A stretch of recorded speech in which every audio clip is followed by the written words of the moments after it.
මම මගේ මනස මෙහෙව්වා. මෙහෙවෙනකොට මේ සෝබා දහමේ මේ විස්මිත රහස් මට හෙළි වෙන්න පටන් ගත්තා.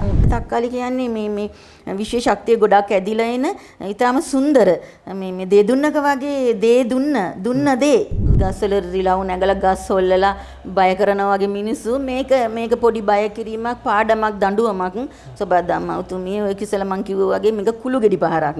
ටොක්කක් එහෙම නෙමෙයි කුළු ගෙඩි පහරක්.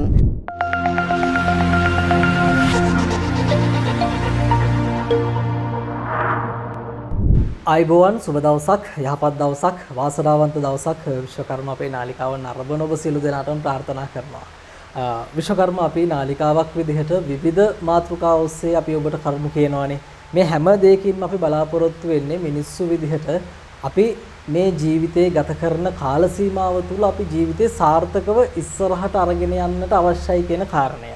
අපි බලාපොරොත්තු වෙන්නේ ඒක. අපි නාලිකාවක් විදිහට නිරන්තරයෙන්ම මිනිස්සුන්ගේ ජීවිතය ඉදිරියට අරගෙන යන්න තියෙන ප්‍රශ්න වලින් නිදහස් කරලා යහපත් ජීවිතයක් ගත කරන්නට අවස්ථාව උදා කිරීමක් තමයි සිද්ධ කරන්නේ. යනු අපි විවිධ මාතෘකා ඔස්සේ කතා කරනවා. ඉතින් අද බොහොම සුවිශේෂී කාරණයක් පිළිබඳව අපි ටිකක් නැවතිල්ලේ සිටිය යුතු කාරණා කිහිපයක් මතු කරන්නට තමයි මේ සූදානම් වෙන්නේ. අපි මොන දේවල් කතා කරත් වැඩක් නැහැ. අපි මේ ජීවත් වෙන සෝබාදහම මේ මහ පොළොව අපි මේ හුස්ම ගන්න මේ ස්වභාවික වාතය මේ දේවල් අමතක කරලා අපි ජීවත් වෙනවා නම් අපි මොනවා කරත් වැඩක් නැහැ. අපි කවුරුණත් වැඩක් නැහැ. මොනතරම් මුදල් හම්බ කරත් වැඩක් නැහැ කියලායි මට හිතෙන්නේ. ඉතින් අපි මේ දේවල් පිළිබඳව ටිකක් ගැඹුරින් නිදහසේ නැවතිල්ලේ කතා කරමු. ඒ දේවල් පිළිබඳව කතා කරන්න අපි මේ කොළඹ ඉඳලා නාවල පිටියටම ආවා. නාවල පිටියට ආවේ සුවිශේෂී කෙනෙක් හොයාගෙන අපිට එතුමිය සමග බොහෝ දේවල් කතා කරන්නට පුළුවන් කියලා විශ්වාසයක් ඇති වුණු නිසා විශේෂයෙන්ම කියන්නට අවශ්‍යයි මෙතුමිය පරිසර වේදිනියක්. ඒ වගේම ධනාත්මක චින්තන උපදේශිකාවක් විදිහට, ලේඛිකාවක් විදිහට, භාෂා පරිවර්තිකාවක් විදිහට කටයුතු කරනවා. චිත්‍ර ශිල්පිනියක්, මූර්ති ශිල්පිනියක් කියන්න දේවල් ගොඩක් තිබෙනවා. ශ්‍රී නිල්මිනී අභිමානී මහත්මිය. ඔබතුමිය බොහොම ගෞරවයෙන් ආයිබෝන් කියලා විශ්වකර්ම නාලිකාවට අද දවසේදී පිළිගන්නවා. ඉතින් විශේෂයෙන්ම කියන්නට අවශ්‍යයි මේ කතා කරන ස්ථානය අපි මේ වාඩි වෙලා ඉන්න ස්ථානයත් බොහොම දැකුම් කළු සුන්දර පරිසරයක තියෙන ස්ථානයක්. නිවස ඇතුලේ වුණත් සමහර විට මේ ඔබට දැක බලා ගන්න නැති වුණත් මට ඒ සුන්දරත්වය විඳින්නට පුළුවන්. නිල්මිනි මහත්මිය මම එහෙම කියන්නද? නිල්මිනි මහත්මිය කියලා කියන්න. මොකද තව නමක් තියෙනවා නිල්මිනි අභිමානී. නිල්මිනි මහත්මිය දැන් ටිකක් අපි නැවතිල්ලේ හිතන්න ඕන කාරණයක් පිළිබඳව තමයි ඔබතුමිය කියන්නේ. අපි සෝබා දහමට ආදරය කරන්නට ඕනේ, මේ පරිසරයට ආදරය කරන්න ඕනේ, ගහකොළ සතාසුවිපව රැක ගන්න ඕනේ. අද පළවෙනි වතාවටනේ අපේ නාලිකාවත් එක්ක සම්බන්ධ වෙන්නේ. අපි නරඹන පිරිස කැමති ඔබතුමිය ටිකක් මම කිව්වා ඔබතුමිය මේ යෙදලා ඉන්න ශේෂ්ත්‍ර. නමුත් අපි විනාඩියක් දෙකක් කරන් ටිකක් මේ ඔබතුමිය පිළිබඳව යමක් කියමුද? අපේ පිරිස කැමති වෙයි දැනගන්න. මම ශ්‍රී නිල්මිනී අභිමානී.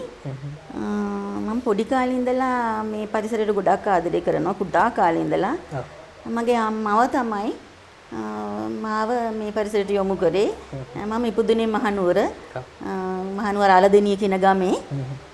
ඉතින් දිගටම ඒ මගේ මව පෙන්නපු සෝබා දහමේ සුන්දරත්වය ලොකු වෙනකොට මම හොඳටම දැනගත්තා මේක විශාල පරාසයක්. මේකේ පරිසරය කියන්නේ විශාල ජාලයක්. මේ තුළ ගොඩක් දේවල් ගන්න පුළුවන් කියලා. මම ගොඩක් වෙලාට පොත්පත් එම කියවන්නේ නැතුව මම මගේ මනස මෙහෙව්වා. මෙහෙවෙනකොට මේ සෝබා දහමේ විස්මිත රහස් මට හෙළි වෙන්න පටන් ගත්තා. ඒ කියන්නේ මේ මල් ගැන, සත්තු ගැන, ඒගොල්ලන් අපිට පණිවිඩ කියන බව හැමදේම දැනෙන්න පටන් ගත්තා. විශේෂයෙන් මේ ශාක සමාජය ගැන ලොකු ආදරයක් ඇති වුණා.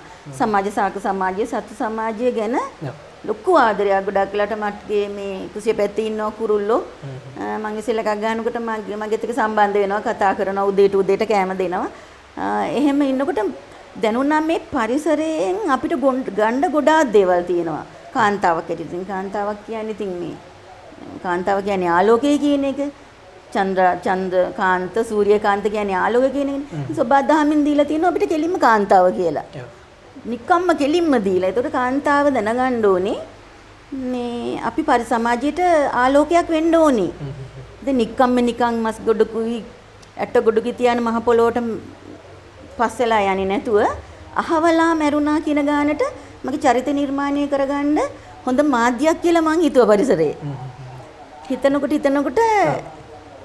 දැන් ඔබ යම් තැනකට පරිසරයේ සුන්දරත්වයේ විඳින්න පරිසරය තුලින් අපිට ලබා ගන්න පුළුවන් දේවල් අවබෝධ කරගනිමින් මේ දේවල් සමාජගත කරන්නටයි මේ උත්සාහ කරන්නේ. දැන් ඔබතුමිය කතාව ආරම්භයේදීම කිව්වා ඔබ පුංචි කාලේ ඉඳන් පරිසරයට හරි ලැබී තවමත් ඒ පුරුද්දේ විදිහටම තියෙනවා.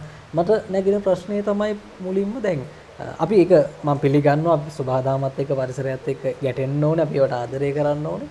කොහොමද මේ කාර්ය බහුල ලෝකයේ තුල මේ කාර්ය බහුල ජීවිතය තුල ඔබතුමියට සමහර විට අවස්ථාව ලැබෙන්නට පුළුවන්. නමුත් හැම දිනාටම ওই තැනට එන්නට පුළුවන්ද කියන කාරණය පිළිබඳ යම් ප්‍රශ්නයක් නැගෙන්න පුළුවන්. ඒක හොඳ වටිනා ප්‍රශ්නයක්. ඇත්තටම හැම කෙනෙකුටම කුඩා වැඩිහිටි ඕනම වයසක කෙනෙකුට සබද්දාමසික බැඳින්න පුළුවන්. අපි ගෙදර ඉන්නවා, ගේ වටේ ඇවිදිනවා, එක්ක ටවුමට යනවා, රස්සාවට යනවා, එක්ක පාසලට යනවා. හැම තිස්සෙම ගේ ඇතුළෙම ඉන්නේ නැහනේ. එළියටත් යනවා ගේ ඇතුළට. ගේ යවට පරිසරයේ නිරීක්ෂණය කරන්නත් පුළුවන්, රස විඳින්නත් පුළුවන්. හොඳ රස විඳීමේ සංවේදීතාවයක් කෙනෙකුට තියෙනවා නම් මුළු විශ්වයම අපේ. මුළු පරිසර ජාලයම අපේ. රස විඳින්න හැකියාවක් තියෙනවා නම් ඒක තමයි ගොඩනගා ගන්න ඕනේ. අපි කියමු අපි පයින් යනවා. පයින් යනකොට පාරේ මුගටියක් එහාට පයින්නවා. බ්‍රවුන් පාටයි හරි ලස්සනයි. අපේම සහෝදරයෙක්. ආවා දැක්කට thank you good morning කියලා අපිට යන්න පුළුවන්. ඒත් එයා ජීවී එක්ක මෙහි තලේ ඉන්න ලස්සන සතෙක්. එතකොට වෙහි පොද වැටෙනවා. දැන් ඔයගලන් කතා කරනකොට ලස්සන සුළඟක් ඇවිල්ලා මම thanks කරා. ඔයගලන් ඔහම ඉනකොට මම thank you කරා. thanks කරා. හුළඟක් එනවා. එතකොට අපි කුඩෙත් විසිකලා යන්න පුළුවන්. ඒනට hina වෙලා thank you so much. ගොඩක් ස්තුතියි. කෘතඥ වෙනවා මම. ලස්සන සුළඟක් මට හමලා දුන්නා කියලා අලුත් ජීවයක් ලබා දුන්නා. ඒ කියන්නේ කොස්මික් කියන්නේ විශේෂ ශක්තිය. විශේෂ ශක්තිය වැඩියෙන් ටිකක් මට දුන්නා. එතකොට ඒකත් විඳ දරාගෙන යනවා. එතකොට ඊළඟට යනවා අම්මි කෙනෙක් බබෙක් මේ අතින් වඩාගෙන තව බබෙක් අතින් අල්ලගෙන මල්ලා කරේ ළඟන පාරේ යනවා. අපිට ඒක බලන්න පුළුවන් නේ. සංවේදී දැසින් බලන්න පුළුවන් ඒක පරිසරයේ. කියන්නේ ඔබතුමිය කියන්නේ මේ අපිට ලැබෙන හැම දෙයක්ම අපි යහපත් විදිහට යහපත් මනසින් දැකලා හැම කෙනාගේම සුභසිද්ධිය සඳහා යොදාගත යුතුයි කියන කාරණය. දැන් අර ඔබතුමිය කිව්වා පාරේ සතෙක් දැක්කොත් අපිට පුළුවන් ඒ සම්බන්ධතාවය ඇති කරගන්න. සුළඟත් එක්ක අපිට ඒ සම්බන්ධතාවය හදාගෙන විඳින්න පුළුවන් ජීවිතේ. දැන් කෙනෙකුට හිතෙන්න පුළුවන් මේවා හරි සරල කාරණා නේද කියලා. මේ මොන පදනමකින් මේ දේවල් කියනවද කියලා. ඔබතුමිය මොනවද මෙහෙම ජීවිතේ ගත කරලා ජීවිතේ පෞද්ගලිකව ඔබතුමිය ලබා ගත්තේ මොනවද ඔය හැසිරීම තුලින්? ඔව් පෞද්ගලික ලබා ගත්තේ ඇත්තටම මේ කලබලකාරී ගතිය නැතුව ගියා. ප්‍රඥාව පෑදුනා පුදුම විදිහට හිතා ගන්න බැරි විදිහට ප්‍රඥාව අවදි වෙන්න පටන් ගත්තා. ඒ පරිසරයත් එක්ක ඉන්නකොට ප්‍රඥාව අවදි වෙන්න පටන් ගත්තා. සුන්දර මේ ගොඩක් සුන්දර චරිතය නිර්මාණය කරගන්න පුළුවන් වෙනවා. ඒ වගේම අපේ මේ පෙනුම මේ හැම පවා අපිට සබදාම්ට ලං වෙච්චාම අපේ ලේ දහරාව අපේ හෘද වස්තුවනේ ඔක්කොම ඔය ඔක්කොම කෙනෙකුට ගහක ටික මල් ටිකක් බලලා අපි රස විඳිනවා නම් දළු වල ලස්සන බලලා රස විඳිනවා නම් ගෙඩියක හැඩතල හා වර්ණය ඒකේ සුවඳ බලලා අපි රස විඳිනවා නම් ඒ ඔක්කොම මේ සංවිධිතාවය අපේ හදවතින් මේ වෙන්නේ. ඒ හදවත සෞම්‍ය වෙන්න ඒ ලේ දහරාවේ රිද්මය සෞම්‍ය වෙන්න ඒකේ වේගය අඩු වෙන්න මේ හදවතත් එක්ක තියෙන ගනුදෙනුවක් තමයි. ඒක නෙමේ හඳ කියලා කියන්නේ හදට. ඔය භාෂාව අපි සිංහල භාෂාව ප්‍රගුණ කරනවා නම් හිතනවා නම් එහෙම. එදිනෙදා පාවිච්චි කරන භාෂාවේ මුළු ජීවිතේට උමනා කරන වැදගත් කරුණු උසස් කරගන්න පුළුවන් කරුණු උත්තමාවියක් වෙන්න කරුණු සබදාම තියෙනවා. අනිවාර්යෙන්ම. ඉතින් මේ කතා කරන්න බොහෝ දේවල් තියෙනවා. අපි අර තෝරාගත්ත විවිධ මාතෘකා කිහිපයකටත් ගිහලා කතා බහ කරන්නට අවශ්‍යයි නිර්මිත මහත්මිය. දැන් ඔබට මේ කාරණා පිළිබඳව හිතන්නට පුළුවන්. අර කලින් කිව්වා වගේ ඔබ බොහෝ කාර්යබහුල වෙන්නට පුළුවන්. නමුත් ඒ කාර්යබහුලත්වයේ ටිකක් පැත්තකින් තියලා සබදාමත් එක්ක එකතු වෙලා ජීවිතේ විඳින්න උත්සාහ කරන්න කවදාවත් ඔබට අවඩක් වෙන්නේ නැහැ. යහපතක්මයි සිද්ධ වෙන්නේ මේ සබදාමේ ශක්තිය තුලින් අපිට ලොකු ගමනක් යන්නට පුළුවන්. ඔබතුමියට පැහැදිලි කරලා දෙන්නට පුළුවන්ද? දැන් මේ කතා බහ පියවරෙන් පියවර අපි ඉස්සරහට යන්න ඕන නිසා මම මෙතනට එන්නේ. සබදාමට අපි අවනත නොවුනොත් විරුද්ධ වුනොත් අපි සබදාම ගැන තැකීමක් නැති වුනොත් මේ මිහික් තලයේ මත මිනිසා පමණයි ජීවත් වෙන්න ඕනේ කියලා හිතුවොත් මොන වගේ ප්‍රතිඵලද අපටත් විඳින්න පුළුවන්? ඇත්තටම සෞන්දර්යය සබදාම සෞන්දර්ය කලාභවනක් නෙමේක. නොමිලේ ප්‍රදර්ශනය කරන කලාභවනක් තමයි මේ තියෙන්නේ. දැන් චිත්‍රපටියක් බලන්න ගියොත් එimhe ගැලරිය තියෙනවා සෙකන්ඩ් ක්ලාස් ෆස්ට් ක්ලාස් කිසි ක්ලාසස් තියෙනවනේ. සෝබාදහමේ කන්ද මුදුනට ගියත් පාමුලට ගියත් බිම නිදිය ගත්තත් හිටගත්තත් ඉඳගත්තත් මොනම වුණත් මේ සෝබාදහමේ මේ සෞන්දර්ය කලාභවන අපිට රන් ආරම්භන්න පුළුවන්. ඒක තමන්ගේ හිතේ තියෙන්නේ. ඔව් දැන් අපි මේ නිවැරදි ආකාරයට ජීවත් නොවුනොත් සෝබාදහමට අවනත නොවුනොත් මොන වගේ තත්ත්වයක්ද අපිට ඇති වෙන්න පුළුවන්? මම හිතන්නේ දැන් ඇත්තටම ඔබතුමා කියනා වගේ සෝබාදහමට අවනත වෙලා සෝබාදහම අමතක කරලා දාලා සම්පූර්ණයෙන්ම අමතක කරපු නිසා තමයි මේ කොරෝනා කියන කාවේ. ඒ කියන්නේ ඒක අමතක කරලා කෘත්‍රිම කියනවා නම් ප්ලාස්ටික් ජීවිත තියෙන්නේ. ජීවිත ඔක්කොම ප්ලාස්ටික් වෙලා වචන ප්ලාස්ටික් ඇඳුම් ප්ලාස්ටික් පාවිච්චි කරන භාණ්ඩ ප්ලාස්ටික් බිම ඇගයක් ගත්තොත් ඒ ප්ලාස්ටික් ඇවිදින්නත් ඉඩ නැහැ තනිකරම ප්ලාස්ටික් භාණ්ඩ ගොඩයි. ඉතින් මේ එතකොට ඒකේ එනර්ජි එකක් අපිට එන්නේ නැහැ. ස්වාභාවික නැහැ. ඒතර ස්වාභාවික නොවනකොට ඩොක්ටරට අපි ආහාර පාන ගන්නවා තනිකර ඒවා මේ ජීර්ණ පද්ධතියට මේ නිකම්ම සෝබාදහමෙම අපේ කුසට කියනවා මේ ගර්භාෂය කියන්නේ මේ ෂය වෙනවා. ගර්භාෂය පිත්තාශය ෂය වෙනවා. ගර්භාෂය ෂය වෙනවා. නාශය වෙලා යනවා. ඒ කියන්නේ ඒ වචනය තුලම තියෙන අනිත්‍ය ස්වභාවය. එතකොට අනිත්‍ය ස්වභාවය ඒ වචන සිංහල භාෂාව තුලම තියෙද්දි අපි ප්ලාස්ටික් වෙන්න ගියාම අපේ ජීවිත විනාශ වෙනවා. සෝබාදම්මවතුමි තියනවා මම මේ තරන්නම් ප්‍රදර්ශනය කරද්දි ඇයි මිනිස්සු මාදියා බලන්නේ නැත්තේ? ඇයි අහක බලන්නේ? එහෙනම් මේගොල්ලන්ට අවදි කරන්න අපි චූටි ටොක්ක්ක් කරන්න බෑ. ඉතින් සැහෙන කුළු ගෙඩියකින්වත් ගහන්න වෙනවා. එතකොට එයාගේ කන් වලින් තරු විසික් වෙලා දාඩිය දාලා මූත්‍රා විසික් වෙලා මල පහ විසික් වෙලා මරණේ පවාගෙන දෙන්න ඉඩ තියෙනවා. ඉතින් මේ කොරෝනා කියන්නේ ගොඩක් අය එක දේවල් කියනවා. තනිකර සෝබාදම්මවතුමිය අමතක කරපු නිසාමයි මේ කොරෝනා එක ආවේ. සෝබාදම්මවතුමියට හුස්ම ගන්න ඕනේ. එතුමියට මේ පියවරවල් තියන්න ඕනේ. දැන් අපි පියවරවල් තියන්නේ. අපි ළමයි දැන් ගහක් වුණත් මේ ඔබතුමා දන්නවා ඇති ගහකට අර දලු කියනවා. ලා දලු. අනේ ලා දලු ගොඩයි කියලා කියනවා. ලා දලු කියන්නේ ලදරු. දලු. දැන් ඔබතුමිය දැන් මේ ඔය සෝබාදහමට ඔච්චර ආදරේ නිසාද මේ දැන් වාඩිලා ඉන්න තැනත් මේ අවට ශාක තියාගෙන ඉන්නවා. ඒ වගේම මේ ඉදිරියේත් අපි සාමාන්‍යයෙන් දකින්නේ නැහැනේ ගෙදරකට ගියාම මේ වගේ තැනක මල් මල් බඳුනක් ඒ වගේ දෙයක් නේ තියෙන්නේ නේද? මෙතන මේ පොල් ගෙඩි දෙකක් තියෙනවා. එතකොට තක්කාලි තියෙනවා. මල් බඳුනක් තියෙනවා. මේ වතුරේ දාපු මොනවද මේ පොඩ්ඩක් අපි පැහැදිලි කරමු. ඒක විශේෂයෙන් ඇහුවටම ස්තුතියි. මේ ඇත්තටම දැන් අපි ගොඩක් වෙලාවට මේ පුටුව නල්ලි නිසා සෝබාදහමට කිට්ටුයි ගොඩක් මේ ශාක ගොඩක් සෝබාදහමේ ශක්තිය මට ලබා දෙනවා. ඒ වගේම මේ ටයිල් වල එහෙම දෙයක් නැහැ. අපි ගොඩක් වෙලාවට දැන් ටයිල් දැම්මට පොළවේ මහ පොළවේ ඇතුලේ තියෙන භූමි මාතාවගේ ශක්තිය අපි ගන්න නම් අපි ගොඩක් වෙලාවට මැටි වගේ දේවල් පාවිච්චි කරන්න ඕනේ. ඉස්සර කාලේ මිනිස්සු මේ භාවනා කරනකොට මෙහෙම භාවනා කරලා බිම ඉඳගත්තා. ඒ අර එරමිනියා ගොතාන ඉන්නකොට අපේ ශරීරයට පොළවේ තියෙන ශක්තිය නැතුල් වුණා. ඒතර මේ මිනිස්සුන්ගේ කොණ්ඩේ දුන්නේ නැහැ, දත් වැටුන්නේ නැහැ. ගොඩක් ඒගොල්ලන්ගේ ප්‍රඥාව හුලඟක් හැමුවත් කියනවා හවසට පායනවා හෙට වහිනවා කියෙම කියන්නේ වුණා. දැන් මම මේව තියාගත්තේ මට ස්වාභාවික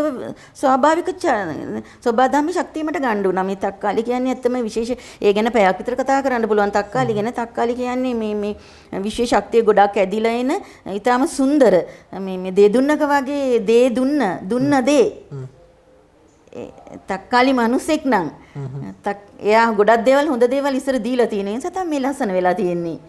දේ දුන්න දේ. දැන් දේ දුන්න කියලා කියන වචනේ දුන්න දේ. එනට හංගලා තියෙනවා මෙහෙම වහලා දේ දුන්න කියලා. දුන්න දේ මේ තක්කාලි. දැන් මේ තක්කාලියට ලොකු ශක්තියක් සෝබාදහමෙන් ඇදිලා එනවා. ඒ වගේම මේ දහස්පතියා කියන එක විස බීජනාශකයක් සහ ඊටාම මේ හෘදේ ස්පන්දනයට වේගය අඩු කරනවා. මේ දැන් සුවඳක් එනවා නික්ම වෙනවා. එතන මේ පොල් ගෙඩිය තමයි මගේ ප්‍රාණයෙන් රකින්න දෙයක්. මේ මම නිර්මාණය කරපු මගේ කලා නිර්මාණයක් මේක. දැන් මේක පින්තාරු කරේ මම මේකත් එහෙමයි. මේක මගේ නිර්මාණයක්. මම ගොඩාක් ඒකට ගරු කරනවා. මේ ලොකු ශක්තියක් තියෙනවා මේ පොල් ගෙඩියට. පොළව මේ පොල් කියන වචනේත් එක සම්බන්ධ වෙලා පොල් ගහ මේ විශාල දරා ගැනීමේ ශක්තියක් සහ තාදි ගුණයක්. මේ බුද්ධ වචනේ කියනවා අපි හැමදේම දරා ගැනීමේ ශක්තිය තියෙනවා තාදි ගුණය කියලා. ඒ කියන්නේ පොල් ගහට තියෙන විශාල දරා ගැනීමේ ශක්තියක්. හැම පූජාවකටම පොල් ගන්නවා. හැම පූජාවකටම පොල් නැති පූජාවක් නැහැ. හැම එකටම ගන්නවා. ඒ තියෙනට මට මේ යම් කිසි දැන් මට ප්‍රශ්නයක් කියනවා. දැන් ඔය මේ කාරණා සම්බන්ධයෙන් ඔබතුමිය යම් අධ්‍යයනයක් කරලාද නැත්නම් කොහෙන් හරි අධ්‍යයනය කරලාද ඔබතුමිය හොයාගත්තු දේවල්ද මේ කියන්නේ? දැන් ඔබතුමියට මේ පිළිබඳ සත්‍ය පිළිබඳව හොඳ විශ්වාසයක් තියෙන්න එපා. කෙනෙකුට මේ දේවල් කියන්න ඔබතුමියට මේ ගැන විශ්වාසයක් තියෙන්න ඕනේ. බය නැති වෙන්න ඕනේ. මේවා නිවැරදි දේවල් කියලා බයක් නැති වෙන්න ඕනේ. එහෙම කිසි ගැටලුවක් නැතුව ඔය කියන දේවල් දැන් විවිධ වචන වලින් ඔබතුමිය විවිධ අදහස් පළ කරනවා. මේවා මේ මෙහෙම තිබුණම මේ තක්කාලේ මෙහෙම තිබ්බම ශක්තියක් ලබා ගන්න පුළුවන් කියලා ඔබතුමිය ඒක කුණු වෙනකම්ම මේ විශේෂ ශක්තියකට ඇදිලා තියෙනවා. කුණු වෙනකම් මලුත් එමෙ පර වෙනකම් මේක අපිට සම්බන්ධ වෙනවා. ඒකයි කුසිකර්මයේදී කුසිකර්මය කරන එක්කිනාට වත්තට බහැලා වගා කරන කෙනාට එයාගේ දීර්ඝායුෂ ලැබෙනවා, නිරෝගී වෙනවා, එයාට හොඳ ප්‍රඥාවක් පැහැදෙනවා කියන්නේ ඒ සබදාම මේ මුළු මිහිතලයේම කුසිකර්මයක් තියෙන ස්වාභාවික කුසිකර්මයක්.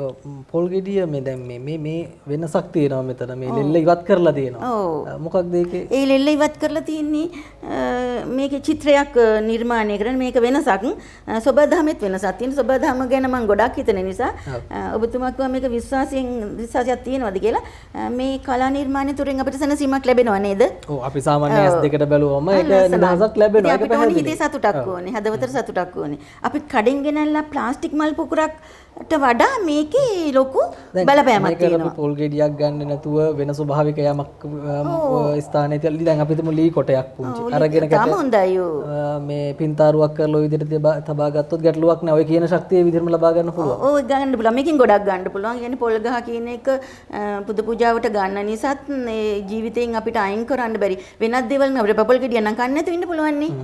ඒතර පොල් අපිට ජීවිතයට සම්බන්ධයි. විසනාශකයක් ඒක. ඉතින් මේ වගේත් කියන්නේ මේකේ මේ කලා නිර්මාණයක් කරනකොට අපේ හිතට සහනයක් ලැබෙනවා. සනසීමක් ලැබෙනවා. ඉතින් අර ඕනම දෙයකට අර අපිට ආන්පන්නයක් තියෙන්න ඕනේ. දැන් අපි බුදුපහනක් පත්තු කරනකොට ගිනි පෙට්ටියක් ඕනේ, පහනක් ඕනේ, තෙරයක් ඕනේ. ඒක ආන්පන්නනේ. මේ අපි විශ්වාසයෙන් පාවිච්චි කරන මේ ආන්පන්න හැටියට අපිට කියන්න පුළුවන් කාට හරි ඉතින් ඕන දෙයක් විශ්වාසයෙන් නම් සබදාමේ සම්පත් අපිට පාවිච්චි කරන්න පුළුවන්. අනිවාර්යයෙන්ම නිල්මිනි මහත්මිය ඔබ කියන කාරණා ඇතුලේ අපිට මේ දේවල් සිද්ධ කරා කියලා අහපතක් සිද්ධ වෙන්නේ නැහැ. ඒවට ලං වෙන්න කියලා තමයි මම කියන්නේ. ඒ කාරණේ වැදගත්. අපේ ජීවිතයේ තියෙන ප්‍රශ්න ටිකක් අමතක කරගන්න සහ සබදාමට ලං වෙන්න මේ දේවල් අපි ලං කරගෙන ඔබට හැකි විදිහට මේවත් එක්ක ජීවත් වෙන්න කියන යෝජනාව අපි කරනවා. දැන් සබදාමට සමීප වෙනවා වගේම සතා සීපාවට සමීප වෙනවා වගේම නිල්මිනි මහත්මිය දැන් මේ ආගමානුකූල ජීවිතයක් ගත කිරීමේ වැදගත්කම පිළිබඳව ඔබතුමීට හොඳ විග්‍රහයක් තියෙනවානේ. අපි ගැන චුට්ටක් කියමු. ආගම ගැන කතා කරොත් ආගමකට කොටු වුණොත් එහෙම මම ක්‍රිස්තියානි මම මුස්ලිම් ආගම මම බෞද්ධ ආගම කියලා එකකට කොටු වුණොත් එහෙම ඒක පුරුද්දක් හැටියට ගොඩක් අපේ හිතට බලපෑමක් ඇති කරනවා. පුරුදු මල් කඩනවා, පූජා කරනවා, පන්සල් යනවා, රෝමේවා කරනවා. ඒකට අපි ධර්මයක් ගැන කතා කරොත් ලෝක ධර්මතාවය මේ විශ්වයේ තියෙන ධර්මතාවයක්. තියෙන ධර්මතාවය ගැන කල්පනා කරොත් එහෙම අපි ධර්මතාවයකින් මේ ජීවත් වෙන්නේ අපි මිනිසයා කියන්නේ නම් සාක සමාජය අපිට උදව් කරනවා, සත් සමාජය අපිට උදව් කරනවා, එතකොට මිනිස් සමාජය අපිට ගොඩාක් උදව් කරනවා. අර උදවිය මේ උදවිය ජපානයේ උදවිය එංගලන්තයේ උදවිය කියලා කියනවා. ඇයි මේ වචනේ කියන්නේ උදව් වුණා? මේක ජපානයෙන් ගෙනාවේ. මේ ජපානයේ කට්ටිය මට උදව් වුණා. උදව් විය කියන අර උදවිය හරි නරකයි කියන්නේ මුදනා කියලා කියන්න බෑ. උදවිය උදව් වුණා.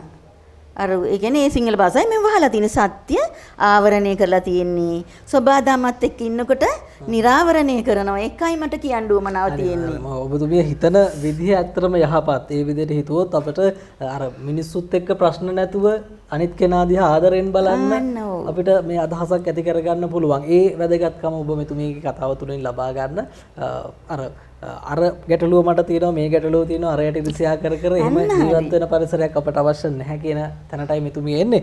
මම ඔබතුමියගෙන් විශේෂ කාරණා කිහිපයක් දැන් දැනගන්නට අවශ්‍යයි. මේ මාතෘකාව ඔස්සේ ඔබතුමිය ඔය සබාදහමත් එක්ක මේ විශ්වීය ශක්තියින් එක්ක ගනුදෙනුවක් තිබෙන නිසා දැන් මේ කොරෝනා ප්‍රශ්නේ කොහොමද ඔබතුමිය ඉස්සරහටත් අපිට මේ ප්‍රශ්නේ මේ විදිහට දිගට කාලයක් ඇදලා යයිද කියලා යම් අදහසක් නැද්ද ඔබතුමියට? තියෙනවා. පැහැදිලිවම තියෙනවා. ඒ කියන්නේ මේ සබදම් මෞතුමිය මම මේ කියන්නේ මෞතුමිය කියලා මේ චරිතයක් කිව්වේ මේ විශ්ව ශක්තියට. විශ්වයේ ශක්තියට, ඒ කියන්නේ කොස්මික් එනර්ජි එක, එහෙම නැත්නම් මහා ප්‍රඥාවට, විඥාන බල ශක්තියට. විඥාන බල ශක්තියට තමයි මම එහෙම සබදම් මෞතුමිය කිව්වේ. සබදම් මෞතුමිය එකපාරක් අපිට එක දඬුවමක් දුන්නා. සබදම් මෞතුමිය දැන් හොඳට බලාගෙන ඉන්නවා මිනිස්සුත් ගන්න තීරණ මොනවද? පළවෙනි වතාවේ එකක් ලෙඩ දුක් විස බීජයක් පතුරලා හැරියා. ඒකෙන් දුක් කරදරට පතුරන දැන් බලන් ඉන්නවා දැන් මේගොල්ලන් ගන්න තීරණ මොකද වෙන්නේ කියලා. සබදම් මෞතුමිය වෙන මොනවද කරන්නේ මිනිස්සුන්ට හදන්න? එතුමියට පුළුවන් දේ තමයි කරන්නේ. ලෙඩ හදලා එහෙම කරනවා. ඊට පස්සේ දැන් ගණන් ගත්තේ නැහැ ඒක. ආදරණීය බව පැතුරුවේ නැහැ, ගෞරවය කරන්නේ නැහැ, පිළිගත්තේ නැහැ. සබදාම ගැන කිසිම තැකීමක් නැහැ. ඒකේ වටිනාකම පුන්න කෘතගුණ පූර්වක වෙන්න ඕනේ. පුන්න කෘතගුණ පූර්වක වෙන්න ඕනේ. සබදාම මේ අපිව ජීවත් කරවනවට මේ හුස්ම පොද පිරිසුදු කර කර අපිට දෙනවට කෘතගුණ පූර්වක. ඒව මොනවත් කරන්නේ නැහැ. ඊට පස්සේ තව එකක් දුන්නා. තව පාරක් දැන් දුන්නා. ඒක චුට්ටක් වැඩි. ඊට පස්සේ ඒකිනුත් බලනවා දැන් ගන්න තීරණ කොහොමද කියලා. මේක සමීක්ෂණයක්. ශිෂ්‍යත්වයක් වගේ පේපර් එක ලියන්නකම් හොඳට ලියනවද කියලා බලනවා. ඊට පස්සේ හොඳට බලා ඉන්නවා දැන් මොනවද කරන්න කියලා. එතුමීට මේ සැරේ ටිකක් දරුණු විදියට ගියා. ඒක මිනිස් සමාජය හොඳ වුණ නැත්නම් සාක සමාජය ආරක්ෂා වෙන්නේ නැහැ. විශ්වීය ජාලයේ පරිසං වෙන්නේ නැහැ. සත සමාජයේ පරිසං වෙන්නේ නැහැ මිනිසා හැදුන්නේ නැත්තම්. කියන්නේ සබදාම මේ හැම දෙයක්ම සමබර කරගෙන ආරක්ෂා කරගන්න සමබර සමතුලිතතාවයක් කරන්න තමයි මේ උත්සාහ කරන්නේ තුමිය. එතකොට මේ නිල්මින් මහත්මිය දැන් ඔය පහුගිය දවස්වල දැන් ඔබතුමියත් මේ නාවලපිටිය ප්‍රදේශයේ ඉන්න නිසා මම මේක අහන්න හිතුවේ මේ පහුගිය දවස්වල ඔය විවිධ තැන්වල කතා වුණා, මේ වෙනකොටත් කතා වෙනවා මේ ප්‍රදේශයේ භූකම්පන සම්බන්ධයෙන් යම් කතා බහක් ඇති වුණා නේද පහුගිය දවස්වල සිද්ධ වුණා කියලා. නුවර පැත්තේ. ඔව්. ඔබතුමිය දැන් මේ සබදාහමත් එක්ක සම්බන්ධතාවයේ තියෙන නිසා යම් කියවීමක් ඔබතුමියට තියෙන නිසා මේ මිනිස් ක්‍රියාකාරකම් යම් බලපෑමක් සිද්ධ වෙයිද ඉදිරියටත් මෙවැනි තත්ත්ව නිර්මාණය වෙයි කියලා ඔබතුමිය හිතනවා? අනිවාර්යයෙන්ම වෙනවා. මේක නතර වෙන්න තව අවුරුදු 3-3.5මාරක් යනවා. මේ අර ගස්වල රිලව් නැගලා ගස් හොල්ලලා බය කරනවා වගේ මිනිස්සු මේක පොඩි බය කිරීමක් පාඩමක් දඬුවමක් සබදාම මෞතුමිය ඔය කිසල මං කිව්වා වගේ මේක කුළු ගෙඩි පහරක්. ටොක්කක් එහෙම නෙමෙයි කුළු ගෙඩි පහරක්. දැන් ඔය මේ කාරණේ අහුවේ දැන් සමාජ මාධ්‍ය තුල ගොඩක් විවිධ තැන්වල කතා වෙනවා ඉදිරියේදී මේ නුවර ප්‍රදේශයේ භූකම්පන ඇති වෙනවා, ගිලා බැසීම් ඇති වෙනවා. මෙන්න මේ කාරණේ පිළිබඳව අහන්නේ ඔබතුමියගෙන් එහෙම දෙයක් ඔබතුමියට පේනවද කොහොමද? නෑ කියන්නේ මේ නුවර ප්‍රදේශයේ අපිට කොළඹ ප්‍රදේශයේ නුවර ප්‍රදේශයේ නාවලපිටියේ ගම්පල තිරුගුණාමලේ කියලා මේ සබදාම් මෞතුමියට නෑ. මේක විශ්ව ගෝලයක්, මේක නිවසක්, ගෝලාකාර නිවසක් මේක. මේ නිවසට නුවර කොළඹ නාවලපිටිය එහෙම කියලා නෑ. මිනිස් හිත ගැන තමයි විඥාන බල ශක්තිය ගැන තමයි බලන්නේ. මේගොල්ලන් ගන්න තීරණ ගැන බලන්නේ. ඉතින් නුවර යම් දෙයක් සිදු වුණාද කොළඹට බලපානවා. හෝටන් තැන්න හෘදේ වස්තු එතනින් තමයි වතුර ගලාගෙන ගිහිල්ලා කොළඹ අයට දෙන්නේ. ඉතින් ඒ වගේ මෙතන නුවර කොළඹ කියන ප්‍රශ්නේ නෙමෙයි. කොහමරි මිනිස් ක්‍රියාකාරකම් නිසා අනතුරු ඇඟවලා තියෙන්නේ. ඉතින් යම් කිසි මට්ටමකින් මේ පුතේ ඔයා කියන වගේ සෑහෙන දුරට තවම මේක මිනිස්සු තේරුම් අරගෙනම නැහැ. ගොඩක් දැන් නාලපිටි කොරෝනා පිළිබඳව වැඩසටහන් යනවා, රූපවාහිනිය යනවා, විශ්ව පුරා ලෝකේ පුරා යනවා. ඒ කොතනකවත් මම දකින්නේ අධ්‍යාත්මය ගැන කතා කරන්නේ නැහැ. අධ්‍යාත්මය ගැන කතා කරන්නේ නැහනේ. දැන් මේ කරන්නේ අධ්‍යාත්මය ගුණයට නැඹුරු වෙච්ච කොටස එක්කව කිරීමක්. ඒකනේ මේ පුතේ ඔයා වුණත් මෙතෙන් දෙව්වේ. ඒ විෂමවතුමේ එව්වේ. ඒතර මේක කරන්නේ මේ එක්කව කිරීමක්. එක්රැස් කරලා මේ අයගෙන් පුළුවන් නම් පණිවිඩයක් දෙන්න ඒක භාෂාවක් කියලා හෝ සත් සමාජය මේ තාරකා ගැන හැරෝ මොන හරි හෝ මහ පොළොව ගැන ආදරේ මිනිස්කම ඒ මොන වගේන් හරි කමන්නේ මේ කට්ටිය එකව වෙලා එක එක පණිවිඩ දැන් YouTube බලනකොට පේනවා එක්කෙනෙක් කම්බනවා එක්කෙනෙක් කපනවා කොටනවා අර අසෙල මේ විද මහත්තයා මෙතනින් පොල් ගෙඩි ලෙලි ගහනවා ඒ ශක්තිය අරගෙන තියෙන යා කොහෙන්ද ඒ වගේ එක තැනකට ගණ්ඩ තමයි මේක බලන්නේ දැන් නුවර කියන එක නුවර මේ ඒ සිද්ධිය මේ හැමතැනම පොඩක් බය කරනවා සබද්දාම්මයිතුමී ඔන්න නුවර ලස්සනයි කඳු කපනවා ගොඩ නැගිලි හදනවා හොටෙල් හදනවා තව තැනක කන්දක් කපනවා ලස්සනයි කියලා මුදල් පරමාර්ථයෙන් ඒ දෙක කරන නිසා ඉතින් ඒ තුල තියෙන්නේ මේ කාමුක සිතිවිලි තියෙන්නේ ඉතින් හොටෙල් එකක් ගම සම්පූර්ණයෙන්ම අහිංසක තරුණ දරුවෝ දරුණ පුතාලා එවැනි ඒ වගේ වාසස්ථාන නිවාස හදලා දුන්නා මේ පැතැන් වලට යනවා වැඩි මේක සබදාම්මවතුමිය කවදාවත් ඒක අනුමත කරන්නේ නැති නිසා තමයි මේ වගේ භූකම්ප නැති කරන්නේ. දැන් මේ තත්ත්වය මොනවා වුණත් මේ වෙනකොට යම් ආකාරයකට දැන් කොරෝනා වෛරසය සම්බන්ධයෙන්ුත් ඔය යම් බෙහෙතක් දේශීය ඖෂධයක් සමාජගත වෙලා තියෙනවා යම් ආකාරයකට ඒක සුබවාදී විදිහට අපි දකින්නට අවශ්‍යයි මොකද ඒකත් සබාදහම තුලින් මේ අදාළ කාලයේදී ලබා දුන්නා කියලා තමයි අපිට සාමාන්‍යයෙන් හිතන්නට වෙන්නේ නේද දැන් මේ තවත් කාරණයක් තිබුණා මේ අපේ ආහාර රටාව පිළිබඳවත් අපි පොඩ්ඩක් කතා කරන්නට ඕනේ ඒ ගැන කොහොමද දැන් අපි ගොඩක් කෘත්‍රිම ආහාර වලට යමු වෙලා තිබෙනවා ස්වභාවික දේවල් අපිම ගෙවත් වගා කරගෙන එහෙම සංකල්ප දැන් මේ පහුගිය කාලේ ඇති වුණා එහෙම මේ අපි ස්වභාවික දේවල් අපේ නිවසේම වගා කරගෙන අපි ආහාරයට ගන්නවා නම් ඒකේ තියෙන යහපත් බව සහ අපිට තව මොනවද ලබා ගන්න පුළුවන් ඒ දේවල් තුලින් කියලා අපි පැහැදිලි කිරීමක් කරමු. ඔව් ඒ කියන්නේ ඒක හොඳ ප්‍රශ්නයක්. මේ මිහිතලේ පුරා තියෙන ස්වාභාවික වගාවක් කෘෂි කර්මයක්. කෘෂි කියන්නේ වගාවන්ට. කර්මය කියන්නේ ක්‍රියාවට. ඒක වගා කරනවා මේ සබදාහමින්ම වගා කරනවා දැන් ඉස්සර කැලෑවල් වගා කරේ සත්තු ඔය එඬරුවට එහෙම කුරුමිනියෝ වගේනේ කටේ තියාගෙන ඈත ගිහිලා උන් බිම දානවා දැන් මම කොයි එක තැන්වල ගස් ඇදෙනවා ස්වාභාවික වනාන්තර කෘෂි කර්මයේ තිබේ ස්වාභාවිකව මේ මිනිසුන්ගේ ආසාව තණ්හාව මුදල් වලට මේ වෙලා තමයි මේ தත්ත්වයටපත් උනේ එම නිසා දැන් සර බෙහෙත් අර මේ කෘත්‍රිම බෙහෙත් ඒ බෙහෙත් වර්ග ගහලා 100ට 100ක්ම මහ පොළොවේ හිටපු වටිනා සත්තු චූටි පැලෑටි ඔක්කොම විනාශ වෙලා තියෙන්නේ. ඒ වුණාට සබදම්මවතුමි ගොඩක් කැමති දැන් මිනිස්සු ඒ වසවිස ගහලා කාපුවම අපේ ඇඟ ඇතුලේ ශරීර ජාලයේ තියෙන ලේ ධාරාව විස වෙලා තියෙන්නේ. කතා කරන වචන සහ මේ අර තියෙන්නේ ආදරේ කරුණාව දයාව මෛත්‍රිය සෙනෙහස කියන ඒවා ඔක්කොම ඉවත් වෙලා තියෙන්නේ. කලාතුරකින් තමයි හොඳ කෙනෙක් එහෙම හම්බ වෙන්නේ. ඒ වගේ දෙයක් තියෙන කෙනෙක් හම්බ වෙන්නේ. හරිම මේ කනගාටුයි කියන්නේ ස්වාභාවික මේ වෙලා දැන් අපේ මේ මටත් දුවලා දෙන්නෙක් ඉන්නවා. ඒගොල්ලන්ගේ බබාලා දැන් අපි මහත්තයයි මමයි මේ ගෙදර මේ ඉතාම සැහැල්ලු පොඩි ආහාරයක් ගන්න වෙලාවේ ඒගොල්ලන් හදනවා මේ රයිස් කියන්නේ හාල්නේ දැන් අර ෆ්‍රයිඩ් රයිස් ද මොනවද හදනකොට රයිස් කියන්නේ. ඒ වචනේ පවා අර්ථයක් නැහැ. ඉතින් ඒකට හුරු වෙලා මම පුතේ මම මේ ටිකත් එක්ක වට බත් එකක් කවන්නද කියලා අහනකොට එපා අම්මි මේව හැදුවා කියලා කියනවා. ඉතින් මේ මොනවද මේ මිනිසයා තුල ගොඩ නැගෙන්නේ? එයාගේ ආදරේ කරුණාව දයාව මෛත්‍රිය තමන්ගේ දැක්ම පළල් වෙන්නේ නැහැ. මනස පළල් වෙන්නේ නැහැ. දැක්ම පළල් වෙන්නේ නැහැ. ඒ බලන්න මේ ශරීරය තුළට උනේ ස්වාභාවික මම කියන්නේ සබදාමේ කොටසක්. දැන් ඔබතුමිය ඔය දැන් අපේ නාලිකාව ඔස්සේ ඔය දේවල් සමාජගත කරන්න උත්සාහ කරනවා. ඔය අතරතුර දැන් ඔයිට සාමාන්‍යයෙන් ඔබතුමිය මේ දේවල් කරගෙන යනවාද සමාජගත කිරීමක් සිද්ධ කරනවද? ඔව් අනිවාර්යයෙන්ම කරනවා. කියන්නේ මේ ගොඩක් දේවල් දන්නවා. මේ දේවල් මිනිස්සුන්ට ලබා දීලා ඔවුන්ගේ ජීවිතය සුවපත් කරන්න යමක් කරනවා. ඔව් කරනවා කියන්නේ මම කියන්නෙම ගිහිල්ලා ඇපල් කහපාට දොඩාන් ඇපල් අරම මොනවත් ගන්න එපා. වත්තේ තියෙන වෙරළු ගෙඩි 10ක් අරගෙන අතෙන් මිරිකලා සීනි දාලා දෙහි මිරිකලා ගෙඩි 10කින් වීදුරු 10ක් හදන්න පුළුවන්. ඒක මේ හැමට හොඳයි. බ්‍රේන් එකට හොඳයි. එහෙමම කියනවා. ආයේ කාමරංගා. ගෙඩි දෙක තුනක් මිරිකලා බොන්න. පැපොල් මිරිකලා බොන්න. ආනෝද ගෙඩියක් හැදුනොත් ගෙවල් දෙක තුනකට දීලා එක කෑල්ලක් මිරිකලා බීම වලට හදලා අරක කෑල්ල ෆ්‍රිජ් එකේ දාලා අරන් තියන්න කියලා හරිම කියනවා. ස්වාභාවික මේ පළතුරු වල පුදුම ගුණයක් තියෙනවා.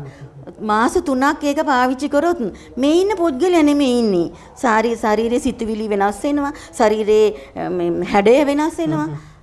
අපේ දැක්ම මනස පළල් වෙනවා දැනුම පළල් වෙනවා ඒ තරම් අපි මේක දියරයක් හැටියට බොණ්ඩ පුරුදු වෙනවා නම් ඉතාම හොඳයි මේ පළතුරු වර්ග. නිර්මින් මහත්මිය අවසාන වශයෙන් මම අහන්නේ දැන් අපිට මේ සඳහා යම් පුහුණු වීමක් අවශ්‍යයිනේ. දැන් ඔබතුමිය යම් පුහුණුවක් ලැබලා යම් මට්ටමක ඉන්නේ යම් තැනක මේක කියවීම ඔබතුමිය දන්නවා. දැන් අලුතෙන්ම මේ ජීවිතය ගැන මෙහෙම හිතන්න ටිකක් සමාජය ගැන සබාදහම ගැන ටිකක් ආදරෙන් බලන්න තියෙන දේවල් පොඩ්ඩක් පැත්තකින් තියලා මේ අලුත් විදියට හිතන්න උත්සාහ කරන කෙනෙකුට පොඩි උපදෙසක් දෙමු. කොතනින්ද අපි පටන් ගන්න ඕනේ මේ වැඩේ? ඔව් ඒ කියන්නේ මේ අලුත් කෙනෙකුට දැන් ඕනම කෙනෙක් ඕනම දෙයක් කියන්න දැන් ඔයගොල්ලෝ වුණත් මේ විශ්වකර්ම channel එක ඉස්ලාම් පටන් ගන්නකොට අලුත් නේ. දැන් හොඳටම පරිණත වෙලා හොඳට කරගෙන යනවා. මම ආදරය කරන නාලිකාවක් ඒ මොකද නමට ගොඩක් ආදරය කරනවා විශ්ව කියන එකට මම ගොඩක් ආදරය කරනවා විශ්වත් එක ගනුදෙනු කරන නිසා මම අලුත් කෙනෙකුට කරන්න තියෙන්නේ කියන දේ අහන්න දිගටම පොඩ කරගෙන යන්න වතුර බින්දු එක්ක ආවිලා තමයි ওই සත්තමහා සාගරේ හැදිලා තියෙන්නේ. ඒ කියන්නේ වහිනකොට හිතන්න වැස්ස අපිට ආදරේ මෛත්‍රී කරනවා. බනින්න එපා. ඊයේත් වැස්ස අදත් වැස්ස චික් විතරක් කියලා වැස්සට බනින්න එපා. වැස්ස අපිට මෛත්‍රී කරන නිසා මහ පොළොවේ සස්ත්‍රිකත්වයේ සහ මේ කුසිකර්මයේ පෝෂණය වෙනවා මේ වගාවන් ස්වාභාවික වගාව පෝෂණය වෙනවා. ඉතින් පොළොව යට භූගත ජලය එක්කව කරගෙන මාස 6ක් අපිට මේ සබාදාම ආරක්ෂා කරලා දෙනවා. ඒ වගේව හිතන්න අවුව පායනකොට හිතන්න මේ වැහැලා පායනකොට ගස් කොළන් එද පහුදාට බලන්න බෑ. දිලිසනව ගස් නාලා අපි නානවා වගේම ගසත් නානවා. සාක සමාජෙම නාලා හරි ආඩම්බරෙන් එහාට මෙහාට හෙල්ලි එනවා. හුළඟ එක්සර්සයිස් එකක් ගස් වලට දෙන්නේ. ඒවා හිතන්න ඕනේ. මම නම් එකම කෙලිම පණිවිඩේ හැම දෙයක් ගැනම හිතන්න. ගොඩක් රූපවාහිනී මේ වගේ දේවල් වලට ඒ රූපවාහිනී දාන්නේ ඒගොල්ලන්ට උමනා ඒවා. හොඳ දෙයක් විතරක් බලන්න. සම්පූර්ණ මේ මනස කියන රත්තරන් ගෝල් බ්‍රේන් එක ඒක පෙරලන්න පොතක් හැටියට පෙරලා මේ ජීවිතේ මොකද්ද සබාදාම කියන්නේ මොකද්ද කියලා. දැන් උදාහරණයක් මම බලාන ඉඳලා ගස් කොළඟන හොයාගේ දෙකක් තමයි මේ පුතේ මේ දලු තියෙන්නේ. ලා දලු කියන්නේ ලා දරුවන්ට ලදරු. ඉතින් ඒ වගේ දැන් කොළ පාට වෙනවා ඊළඟට කොළ ටික. කොළ හැංගුම් මේ කියන්නේ තරුණයි. ලාදලු තරුණ වෙනවා. ඊළඟට කහ පාට වෙනවා. වයසට ගිහිල්ලා බිමට වැටෙනවා. ගස් බිම සතර පිරිනිමිති ගහක් ළඟට ගියාම සතර පෙර නිමිති අපිට අවබෝධ කරලා දෙනවා. මේ සබාදහමේ හැම දෙනාටම පොදු කාරණයක්. ඇයි හිතන්නේ නැත්තේ? ඇයි බලන්නේ? ඉතින් මම ආදරෙන් කියන්නේ ගස් දිහා ස්වාග සමාජය දිහා බලන්න, සත්තු දිහා බලන්න, මල් දිහා බලන්න. අද පිපෙන මල හෙට බිම වැටලා තියෙනවා. ඉතින් මේ ගස් දිහා බලලා ඒ දෙන පණිවිඩ මැසේජ් අනිවාර්යෙන් නිර්මිනි මහත්මිය අපිට ගොඩක් දේවල් කතා කරන්න පුළුවන්. අපේ කාල වේලාව පිළිබඳව ප්‍රශ්නයක් තිබෙන නිසා සහ මේ අපි ලස්සන හදවතක් ඇති කර ගැනීමයි අවශ්‍ය වෙන්නේ. ලෝකයේ පිළිබඳව දකින්න, සබාදහම් පිළිබඳව ඔබ හිතන්න, මේ කියන කාරණා පිළිබඳව ඔබ ටිකක් ගැඹුරින් හිතන්න. මේව සරල කාරණා වගේ පේන්නට පුළුවන්. පුතේ අය තව පොඩි දෙයක් කියන්නම් මම. අහසේ සූර්යයා ඉන්නවා. සූර්යයා පොළොවේ අපි සූර්යෝ වෙන්න ඕනේ. ඒකෙන් රශ්මිය අරගෙන උණුසුමයි ආලෝකයයි අරගෙන පොළොවේ සූර්යෝ වෙන්න ඕනේ. නිකම් මාස් ගොඩ ගැටක තියන්නේ නැතුව සමාජයට පුළුවන් තරම් ඉපදිලා ඉන්නේ ඇයි? අපි සමාජයට යම් දෙයක් දෙන්න. සාක සමාජය අපිට දෙන්නේ, අපි සමාජයට දෙන්නේ, අපිත් සබාදාම. සූර්යයා ගැන පොඩ්ඩක් හිතලා බලන්න. සූර්යයා කියලා නම ආවේ ඇයි? ඒ සූර්යයා කියනවා පොළොවේ උඹලා සියල්ලම සූර්යෝ වෙන්න. අනිවාර්යයෙන්ම අපි දැක්කද ලස්සනේ නම් දෙක ගැලපෙන්නේ ඇයි මෙහෙම නම් වැටුනේ කියලාවත් හිතන්න ඕනේ. අනිවාර්යයෙන්ම අපි ඒ කාරණා පිළිබඳව හිතමු. අපි හැමදෙනාම එක්ව ගමනක් යමු. ඒක තමයි වටින්නේ. ඉතින් මේ දේවල් පිළිබඳව හිතන්න අර මම කියමින් හිටියේ මේ කාරණා සරලවට පෙනුනට එහෙම හිතන්නට අවශ්‍ය වෙන්නේ නැහැ. ඔබ ටිකක් ගැඹුරින් කල්පනා කරන්න. අපි අර හැල්මේ දුවන එක ටිකක් නතර කරලා මේ දේවල් පිළිබඳව විශේෂයෙන් හිතන්න. අපේ ජීවිතේ ලස්සන වෙයි. සබාදහම අපිත් එක්ක එකට ගමනක් යන්න කටයුතු කරයි. මොකද දැන් අපිත් එක්ක පොඩි විරසකයක් තියෙනවා වගේ කියලා එකක් අපිට පේනවා. අපි මේ දේවල් නැති කරගෙන සබාදහමේ නිර්මාණයක් විදිහට ඉස්සරහට යන්න උත්සාහ කරමු. ඉතින් බොහොම ස්තුතියි ඔබතුමියට අපිත් එක්ක සම්බන්ධ වුණාට අද දවසේදී. මෙතුමිය පරිසර වේදිනියක්, ඒ වගේම ධනාත්මක චින්තන උපදේශිකාවක්, ලේඛිකාවක්, භාෂා පරිවර්තිකාවක් චිත්‍ර ශිල්පිනියක් බොහෝ දේවල් තියෙනවා කියන්න. ඉතින් අපි නැවත හමු වෙලා කතා බහ කරමු. බොහොම ස්තුතියි ඔබතුමියට ශ්‍රී නිල්මිනී අභිමානී මහත්මිය සියලු කටයුතු සාර්ථක වෙන්න කියලා ප්‍රාර්ථනා කරනවා. ඉතින් අපි සූදානම් වෙන්න සමුගෙන යන්න මෙවැනි කාරණා එක්ක බැඳුණු තවත් වැඩසටහන් රසක් අපේ නාලිකාව තුලින් ගෙනෙන්නට අපි බලාපොරොත්තු වෙන්න ඉන්නවා. විවිධ වැඩසටහන් අපි නිර්මාණය කරන අපේ නාලිකාව හරහා ඒ හැම දෙයක් එක්කම ඔබට සම්බන්ධ වෙන්න අවස්ථාව තිබෙනවා. ඉතින් ඔබගේ සියලු වැඩ කටයුතු සාර්ථක වේවා. නිරෝගීමත් වෙන දවසක් ඔබට උදා වේවා කියලා ප්‍රාර්ථනා කරමින් අපි සමුගෙන යනවා. සියලු දෙනාටම යහපත් අනාගතයක්. ආයුබෝවන්.